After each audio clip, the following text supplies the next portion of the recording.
اما بعد فاعوذ باللہ من الشیطان الرجیم بسم اللہ الرحمن الرحیم اولم یروا انا خلقنا لهم مما عملت ایدینا انعاما فهم لها مالکون صدق اللہ العظیم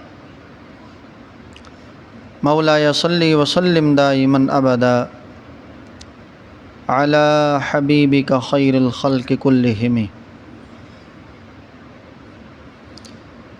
بے شک ہم نے پیدا فرمائے ان کے لیے جانور اپنی کاریگری سے، تو بس وہ ان کے مالک ہیں۔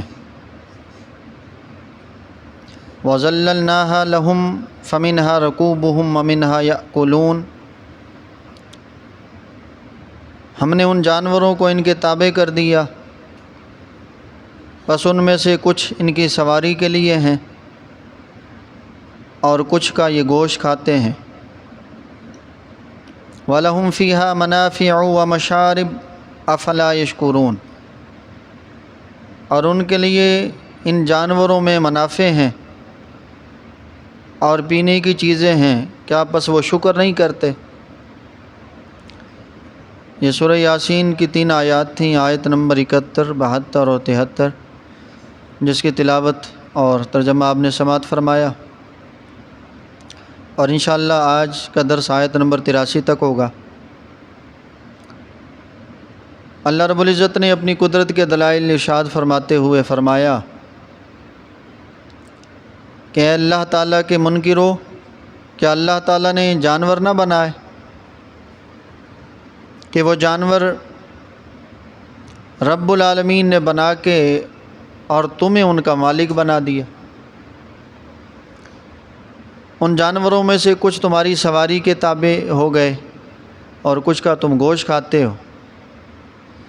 اللہ تعالیٰ کے علاوہ کوئی اور ہے جو ایسے جانور بنا سکے؟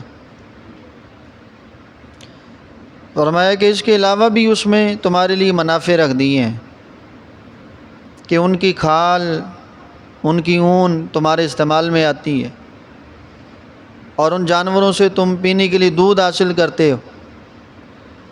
تو جانوروں کے تھنوں میں دودھ کو کس نے خون سے محفوظ رکھا؟ خون بھی جسم میں تھا، دودھ بھی جسم میں ہے، تو یہ رب العالمین کی کاریگری ہے کہ وہ دودھ میں خون کو ملنے نہیں دیتا، اور گوشت والے تھنوں سے، گوشت والی جگہ سے وہ پاکیزہ دودھ کو صاف اور ستھرا نکالتا ہے، اور تمہارے پینے کے لیے اس میں لذت بھی ہے، ذائقہ بھی ہے، صحت بھی ہے۔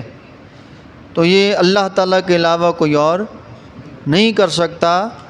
افلا یشکرون، کیا پس تم اللہ کا شکر ادا نہیں کرتے کہ اللہ نے تمہاری سواری کے لیے جانور بنائے، تمہارے مشروبات کے لیے جانوروں کے تھنوں سے دودھ نکالا، انہیں تمہارے تابع کر دیا۔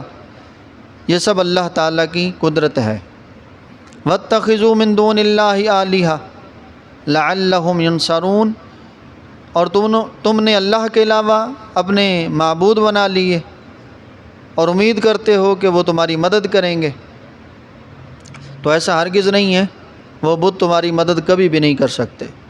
لا يستطيعون نصرهم وهم لهم جند محضرون، فرمایا وہ ہرگز طاقت نہیں رکھتے کہ تمہاری مدد کریں، بلکہ تمہیں ان کا لشکر بنایا گیا ہے جو ان کے لیے حاضر ہو، اور پھر آگے بھی ان کے ساتھ جہنم میں حاضر کیے جاؤ گے۔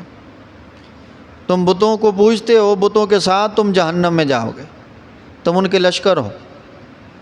فلا يحزنك قولهم انا نعلم ما يسرون وما يعلنون، اے محبوب صلی اللہ علیہ وسلم، ان کی باتیں آپ کو غم زدہ نہ کریں، بے شک ہم جانتے ہیں جو وہ پوشیدہ کرتے ہیں، جو وہ اعلانیہ کرتے ہیں۔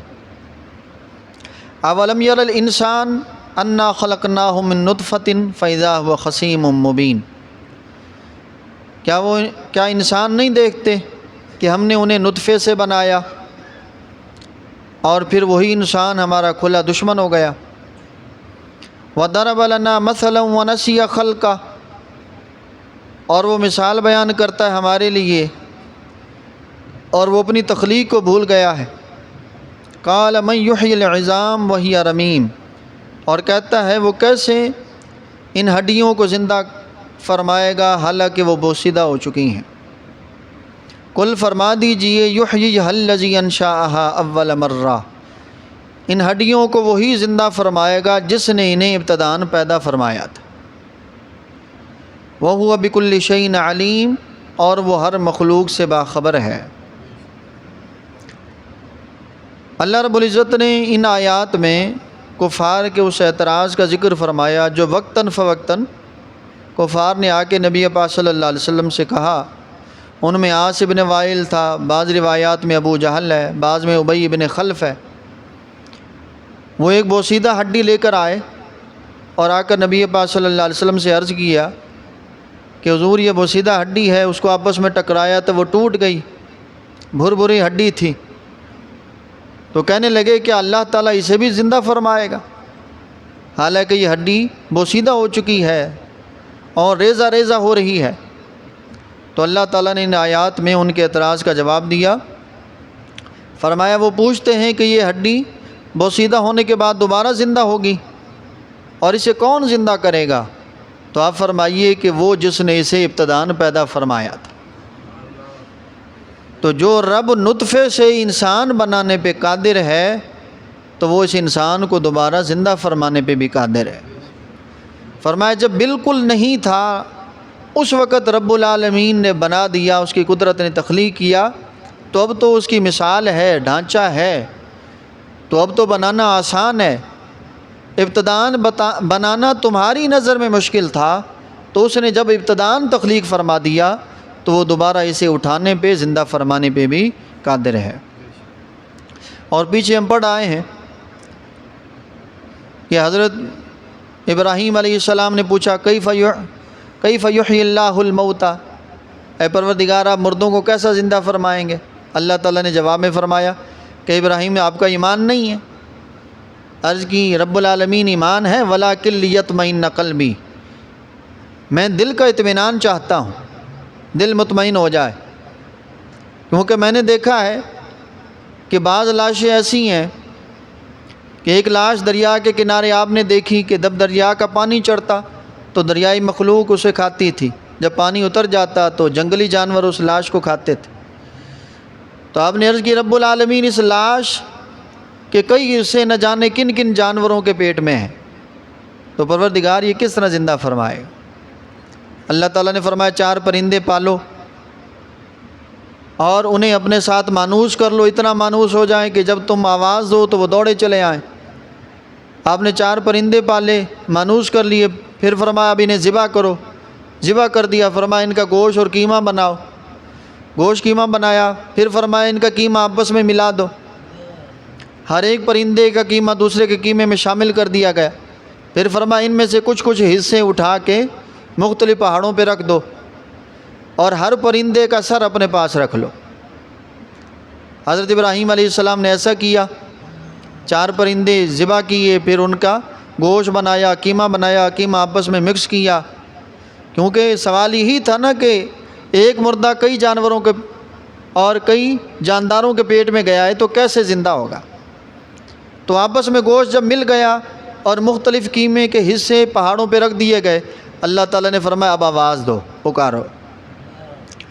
حضرت ابراہیم علیہ السلام نے جب آواز دی تو ان کے جسم کے حصے جو قیمہ ہو چکے تھے جہاں کہیں تھے ذرات آپس میں ملنے لگے اور دوڑتے ہوئے اپنے سر سے آ کے مل کے زندہ ہو گئے۔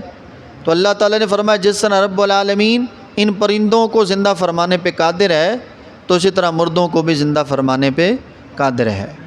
تو اللہ تعالیٰ اسی طرح مردوں کو بھی زندہ فرما دے گا۔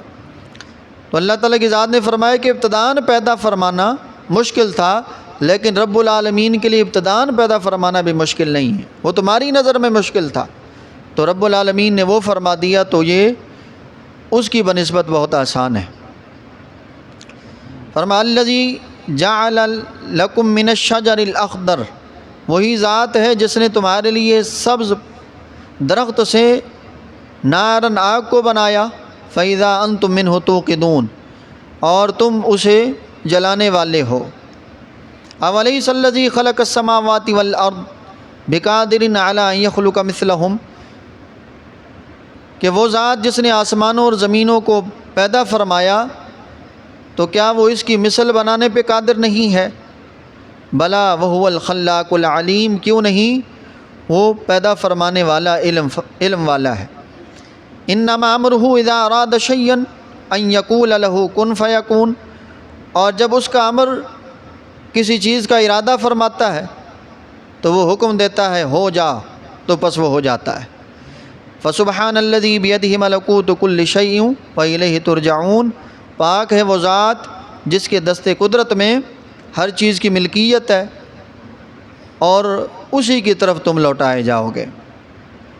تو اللہ تعالیٰ کی ذات بابرکات نے کفار کو بتایا کہ وہ رب العالمین جس نے سبز درخت سے آگ کو بنایا تو وہ تمہیں زندہ فرمانے پہ بھی قادر ہے۔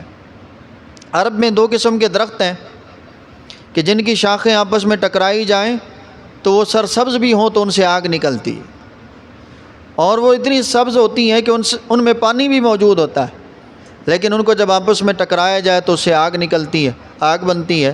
تو اللہ تعالیٰ نے فرمایا کہ جو رب العالمین سبز درخت میں آگ کو پیدا فرما سکتا ہے تو وہ ان بوسیدہ ہڈیوں کو بھی زندہ فرما سکتا ہے۔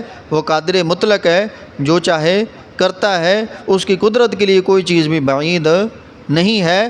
تو جو اتنے بڑے آسمان اور اتنی وسیع زمین بنانے پہ قادر ہے تو وہ انسان کو زندہ فرمانے پہ بھی قادر ہے۔ تو انہی آیات پر بحمد اللہ تعالی سورہ یاسین شریف کی تکمیل ہو گئی۔ اللہ تعالیٰ سے دعا ہے کہ اللہ تعالیٰ اسی طرح تکمیل قرآن مجید کی توفیق عطا فرمائے اور قابل عمل باتوں پہ عمل کی بھی توفیق نصیب فرمائے، آمین ثم